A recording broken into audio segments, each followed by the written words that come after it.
and there's no emotion involved. And the best part about this scenario, and this is typically how I like to play it, sure, I didn't make any money yet. I just got my initial investment back. But I'm sitting on a reasonable quantity of shares when and if this highly speculative penny stock really gets the momentum going. Whatever events may trigger that, who knows.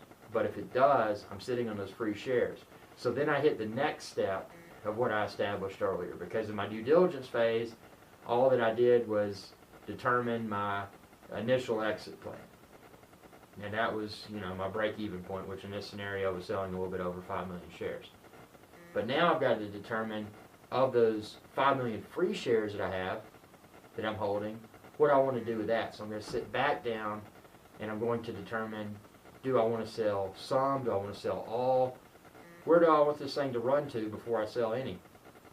Well, let's just say hypothetically here, I want to sell 1 million shares when it hits 0002.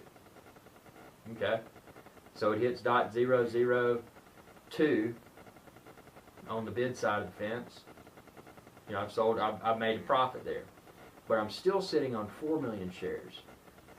Do I really want to sit this one out for the long haul? Maybe I want to keep all 4 million. I've got to sit down and reevaluate my my plan. And this process goes on, and you can carry it on as long as you want to.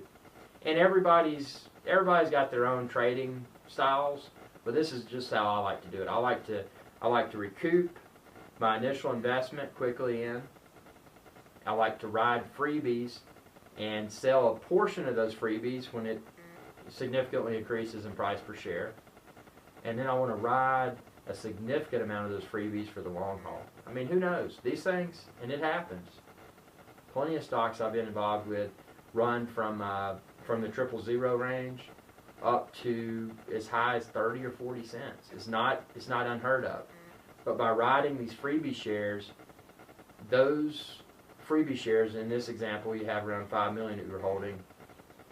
That initial investment money that you got back when you got half of your position out of this speculative play, then that can be dumped into another speculative play. And it's just kind of like the philosophy I like to use is getting my hands in as many pots as I can, because the more pots I've got, the more likelihood of one really popping and me making a lot of profits.